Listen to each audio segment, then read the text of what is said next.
guys, good morning everyone. So guys, কেইদিনমানৰ আগতে মই ITI কলেজৰ ডকুমেণ্ট ভেৰিফিকেশ্যন কৰি আহিছিলোঁ। ফাৰ্ষ্ট মানে মেৰিট লিষ্ট ওলালে, তো নামটো আহিলে মোৰ, তো সেইকাৰণে যোৱাকালি আৰু আজি এডমিশ্যন আছিলে, তো যোৱাকালিতো নগ'লোঁ, তো আজি এডমিশ্যন কৰিবলৈ গৈ আছোঁ। তো বলক আপোনালোককো দেখুৱাওঁ, এডমিশ্যন কৰিবলৈ যাওঁ আৰু ফাইনেলি কিবা এটা কৰিবলৈ গৈ আছোঁ আৰু অকল মোৰ বুলি নহয়, মীনা আৰু মই দুজনীয়ে গৈ কৰিছিলোঁ। তো মীনাৰো ফাৰ্ষ্ট লিষ্টত নাম আহিছে, মোৰো ফাৰ্ষ্ট লিষ্টত।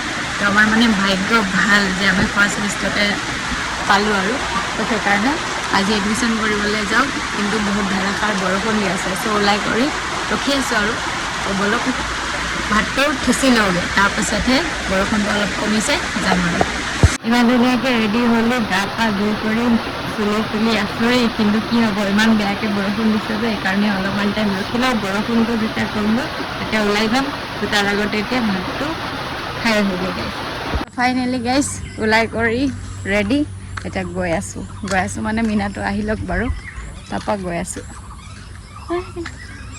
জল্দি আমি আহিবলগীয়া আছিলে 8টা বাজিত, কিন্তু এতিয়া আমাৰ বাজিলে 10টা। তো মানে কিমান লেট আৰু সেইটো ইয়াতে শুনিলেই গম পাব আৰু কিমান মানে লেট, আমি কিমান কামতে আমি মানে বহুত লেট। তথাপিও আৰু কি হ'ব, বহুত ভিৰ হ'লেতো আদায় গোটেই দিনটো তাতে লাগিব। কৰিলোঁ, চব ডকুমেণ্টছ হৈ গ'ল, কিন্তু লাষ্টত আমাৰ কি থাকিলে, থাকি গ'ল ৰেচন কাৰ্ডটো থাকি কিনেও মানে আমি নানিলোঁ।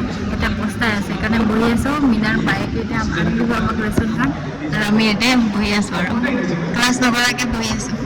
প্ৰচেছত মীনা লাগি গৈছে আৰু এটা প্ৰচেছৰ পৰা আন এটা প্ৰচেছত লাগি থাকিবলৈ কাৰণে মাথাটো বেয়া হৈ নাযায় নেকি কৈছোঁ, ইমান দেৰি লাগিলে, সেইকাৰণে লাগি আছে কামত।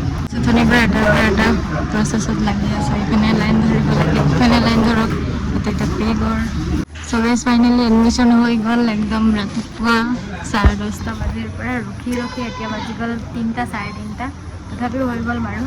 আমাৰ মানে এটা ভুল হৈ গ'ল, আমি একচুৱেলি ৰেচন কাৰ্ড লৈ আনিব লাগিছিলে, জল্দি হৈ গ'ল হয়, বাট আমি ৰেচন কাৰ্ড নানিলোঁ কাৰণে মানে, আৰু ৰেচন কাৰ্ড নাথাকাকৈ এডমিশ্যন হৈ গ'ল হয়, বাট ফিজটো অলপ বেছি লাগিলে হয়। চ' সেইটোৱে মানে আমি ৰখি দেৰি হৈ গ'ল। তো कोई बात नहीं, हम लोग का काम फिनिश हो गया है। फिर এতিয়া অলপমান তেজপুৰ টাউন ঘূৰিম, उसके बाद ঘৰ যাম আৰু।